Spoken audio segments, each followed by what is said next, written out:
اعوذ باللہ من الشیطان الرجیم، بسم اللہ الرحمن الرحیم۔ خطبہ غدیر کا اردو ترجمہ۔ بسم اللہ الرحمن الرحیم۔ ساری تعریف اس اللہ کے لیے ہے جو اپنی یکتائی میں بلند اور اپنی انفرادی شان کے باوجود قریب ہے۔ وہ سلطنت کے اعتبار سے جلیل اور ارکان کے اعتبار سے عظیم ہے۔ وہ اپنی منزل پر رہ کر بھی اپنے علم سے ہر شے کا احاطہ کیے ہوئے ہے اور اپنی قدرت اور اپنے برہان کی بنا پر تمام مخلوقات کو قبضے میں رکھے ہوئے ہے۔ ہمیشہ سے بزرگ ہے اور ہمیشہ قابل حمد رہے گا۔ بلندیوں کا پیدا کرنے والا، فرش زمین کا بچھانے والا، آسمان و زمین پر اختیار رکھنے والا، بے نیاز، پاکیزہ صفات، ملائکہ اور روح کا پروردگار، تمام مخلوقات پر فضل و کرم کرنے والا اور تمام ایجادات پر مہربانی کرنے والا ہے۔ وہ ہر آنکھ کو دیکھتا ہے اگرچہ کوئی آنکھ اسے نہیں دیکھتی۔ وہ صاحب حلم و کرم ہے، اس کی رحمت ہر شے کے لیے وسیع ہے اور اس کی نعمت کا احسان ہر شے پر قائم ہے۔ انتقام میں جلدی نہیں کرتا اور مستحقین عذاب کو عذاب دینے میں عجلت سے کام نہیں لیتا۔ مخفی امور کو جانتا ہے اور تمام چیزوں سے باخبر ہے۔ پوشیدہ چیزیں اس پر مخفی نہیں رہتی اور مخفی امور اس پر مشتبہ نہیں ہوتے۔ وہ ہر شے پر محیط اور ہر چیز پر غالب ہے۔ اس کی قوت ہر شے میں اور اس کی قدرت ہر چیز پر ہے۔ وہ بے مثل ہے اور شے کو شے بنانے والا ہے، ہمیشہ رہنے والا، انصاف کرنے والا ہے۔ اس کے علاوہ کوئی خدا نہیں ہے۔ وہ عزیز و حکیم ہے، نگاہوں کی رسائی سے بالا تر ہے اور ہر نگاہ کو اپنی نظر میں رکھتا ہے کہ وہ لطیف بھی ہے اور خبیر بھی۔ کوئی شخص اس کے وصف کو پا نہیں سکتا اور کوئی اس کے ظاہر و باطن کا ادراک نہیں کر سکتا مگر اتنا ہی جتنا اس نے خود بتا دیا ہے۔ میں گواہی دیتا ہوں کہ وہ ایسا خدا ہے جس کی پاکیزگی زمانے پر محیط اور جس کا نور ابدی ہے۔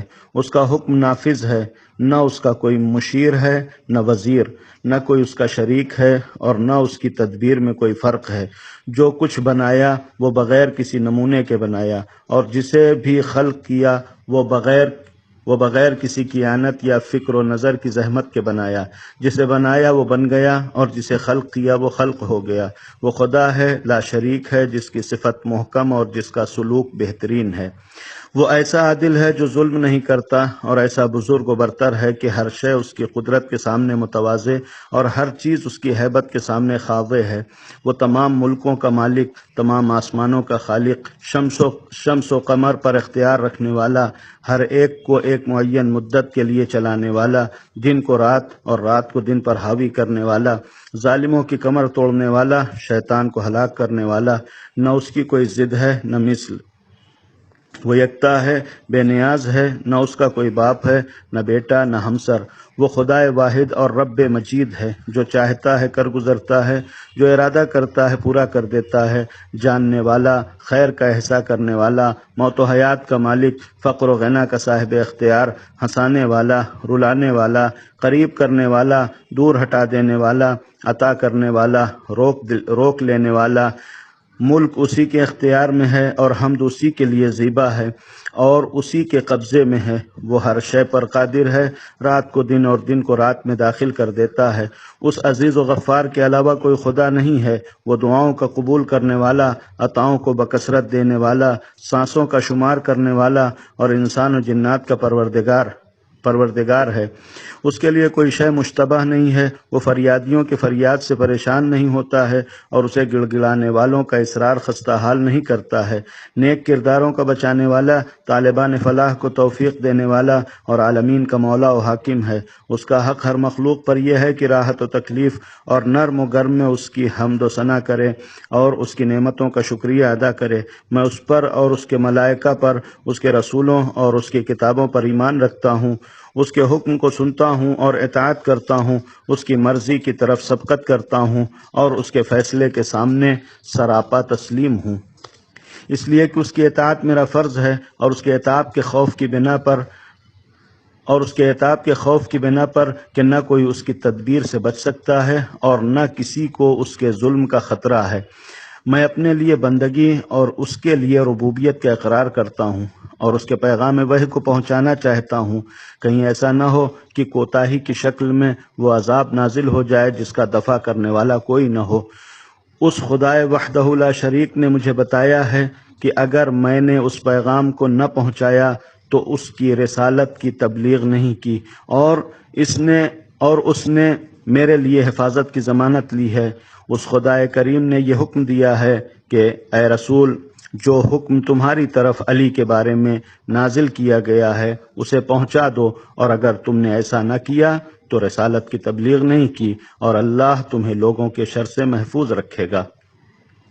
ایھا الناس، میں نے حکم کی تعمیل میں کوئی کوتاہی نہیں کی، اور میں اس آیت کا سبب واضح کر دینا چاہتا ہوں کہ جبریل بار بار میرے پاس یہ حکم پروردگار لے کر نازل ہوئے کہ میں اسی مقام پر ٹھہر کر ہر سفید و سیاہ کو اطلاع دے دوں کہ علی ابن ابی طالب میرے بھائی، وصی، جانشین اور میرے بعد امام ہیں۔ ان کی منزل میرے لیے ویسے ہی ہے جیسے موسیٰ کے لیے ہارون کی تھی، فرق صرف یہ ہے کہ میرے بعد کوئی نبی نہ ہوگا۔ وہ اللہ و رسول کے بعد تمہارے حاکم ہیں، اور اس کا اعلان خدا نے اپنی کتاب میں کیا ہے کہ بس تمہارا ولی اللہ ہے اور اس کا رسول، اور وہ صاحبان ایمان جو نماز قائم کرتے ہیں اور حالت رکوع میں زکوٰۃ ادا کرتے ہیں۔ علی ابن ابی طالب نے نماز قائم کی اور حالت رکوع میں زکوٰۃ دی ہے۔ وہ ہر حال میں رضا الہی کے طلبگار ہیں۔ میں نے جبرائیل کے ذریعے یہ گزارش کی کہ اس وقت تمہارے سامنے اس پیغام کو پہنچانے سے معذور رکھا جائے، اس لیے کہ متقین کی قلت ہے اور منافقین کی کثرت۔ فساد کرنے والے، بد عمل اور اسلام کا مذاق اڑانے والے منافقین کی مکاری کا بھی خطرہ ہے، جن کے بارے میں خدا نے صاف کہہ دیا ہے کہ یہ اپنی زبانوں سے وہ کہتے ہیں جو ان کے دل میں نہیں ہے، اور یہ اسے معمولی بات سمجھتے ہیں، حالانکہ پیش پروردگار یہ بہت بڑی بات ہے۔ ان لوگوں نے بارہا مجھے اذیت پہنچائی ہے، یہاں تک کہ مجھے کاہن کہنے لگے ہیں، اور ان کا خیال تھا کہ میں ایسا ہی ہوں۔ اسی لیے خدا نے آیت نازل کی کہ کچھ لوگ ایسے بھی ہیں جو نبی کو اذیت دیتے ہیں اور کہتے ہیں کہ یہ تو فقط کاہن ہیں۔ یہ تو پیغمبر کہہ دیجئے کہ اگر ایسا ہے تو تمہارے حق میں یہی خیر ہے، ورنہ میں چاہوں تو ایک ایک کا نام بھی بتا سکتا ہوں، اور اس کی طرف اشارہ بھی کر سکتا ہوں، اور لوگوں کے لیے نشاندہی بھی کر سکتا ہوں، لیکن میں ان معاملات میں کرم اور بزرگی سے کام لیتا ہوں۔ لیکن ان تمام باتوں کے باوجود مرضی خدا یہی ہے کہ میں اس کے حکم کی تبلیغ کروں، لہٰذا لوگو ہوشیار رہو کہ اللہ نے علی کو تمہارا ولی اور امام بنا دیا ہے، اور ان کی اطاعت کو تمام مہاجرین و انصار اور ان کے تابعین اور ہر شہری، دیہاتی، عجمی، عربی، آزاد، غلام، صغیر، کبیر، سیاہ، سفید پر واجب کر دیا ہے۔ ہر توحید پرست کے لیے ان کا حکم جاری اور ان کا امر نافذ اور ان کا قول قابل اطاعت ہے، ان کا مخالف ملعون اور ان کا پیرو مستحق رحمت ہے۔ جو ان کی تصدیق کرے گا اور ان کی بات سن کر اطاعت کرے گا، اللہ اس کے گناہوں کو بخش دے گا۔ ایھا الناس، یہ اس مقام پر میرا آخری قیام ہے، لہٰذا میری بات سنو اور اطاعت کرو اور اپنے پروردگار کے حکم کو تسلیم کرو۔ اللہ تمہارا رب، ولی اور پروردگار ہے، اور اس کے بعد اس کا رسول محمد صلی اللہ علیہ وآلہ وسلم تمہارا حاکم ہے، جو آج تم سے خطاب کر رہا ہے، اور اس کے بعد علی علیہ السلام تمہارا ولی اور بحکم خدا تمہارا امام ہے، اور اس کے بعد امامت میری ذریت اور اس کی اولاد میں تا روز قیامت باقی رہے گی۔ حلال وہی ہے جس کو اللہ نے حلال کیا ہے، اور حرام وہی ہے جس کو اللہ نے حرام کیا ہے۔ یہ سب اللہ نے مجھے بتایا تھا، اور میں نے سارے علم کو علی کے حوالے کر دیا۔ ایھا الناس، کوئی علم ایسا نہیں ہے جو اللہ نے مجھے عطا نہ کیا ہو، اور جو کچھ خدا نے مجھے عطا کیا تھا سب میں نے علی کے حوالے کر دیا۔ یہ امام المتقین بھی ہیں اور امام المبین بھی۔ ایھا الناس، علی سے بھٹک نہ جانا، ان سے بیزار نہ ہو جانا، اور ان کی ولایت کا انکار نہ کر دینا کہ وہی حق کی طرف ہدایت کرنے والے اور حق پر عمل کرنے والے، باطل کو فنا کر دینے والے اور اس سے روکنے والے ہیں۔ انہیں اس راہ میں کسی ملامت کرنے والے کی ملامت کی پرواہ نہیں ہوتی۔ وہ سب سے پہلے اللہ و رسول پر ایمان لائے اور اپنے جی جان سے رسول پر قربان تھے، ہمیشہ خدا کے رسول کے ساتھ رہے، اور جبکہ رسول کے علاوہ کوئی عبادت خدا کرنے والا نہ تھا۔ ایھا الناس، انہیں افضل قرار دو کہ انہیں اللہ نے فضیلت دی ہے، اور انہیں قبول کرو کہ انہیں اللہ نے امام بنایا ہے۔ ایھا الناس، وہ اللہ کی طرف سے امام ہیں، اور جو ان کی ولایت کا انکار کرے گا نہ اس کی توبہ قبول ہوگی نہ اس کی بخشش کا کوئی امکان ہے، بلکہ اللہ کا حق ہے کہ وہ اس امر پر مخالفت کرنے والے پر ہمیشہ ہمیشہ کے لیے بدترین عذاب نازل کر دے۔ لہذا تم ان کی مخالفت سے بچو، کہیں ایسا نہ ہو کہ اس جہنم میں داخل ہو جاؤ جس کا ایندھن انسان اور پتھر ہیں، اور جس کو کفار کے لیے مہیا کیا گیا ہے۔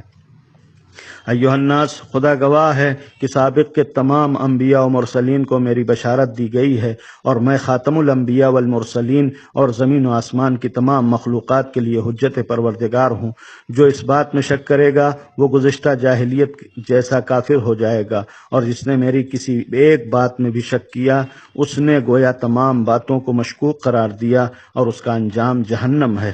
ایھا الناس، اللہ نے جو مجھے یہ فضیلت عطا کی ہے اس کا کرم اور احسان ہے، اس کے علاوہ کوئی خدا نہیں ہے، اور وہ ہمیشہ تا ابد اور ہر حال میں میری حمد کا حقدار ہے۔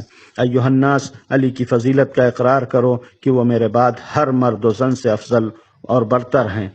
اللہ نے ہمارے ہی ذریعے رزق کو نازل کیا ہے اور مخلوقات کو باقی رکھا ہے۔ جو میری اس بات کو رد کر دے وہ ملعون ہے اور مغضوب ہے۔ جبریل نے مجھے یہ خبر دی ہے کہ پروردگار کا ارشاد ہے کہ جو علی سے دشمنی کرے گا اور انہیں اپنا حاکم تسلیم نہ کرے گا اس پر میری لعنت اور میرا غضب ہے۔ لہذا ہر شخص کو یہ دیکھنا چاہیے کہ اس نے کل کے لیے کیا مہیا کیا ہے، اور اس کی مخالفت کرتے وقت اللہ سے ڈرو، کہیں ایسا نہ ہو کہ قدم راہ حق سے پھسل جائیں، اور اللہ تمہارے تمام اعمال سے باخبر ہے۔ ایھا الناس، علی وہ جنب اللہ ہے جس کے بارے میں قرآن میں یہ کہا گیا ہے کہ ظالمین افسوس کریں گے کہ انہوں نے جنب اللہ کے بارے میں کوتاہی کی ہے۔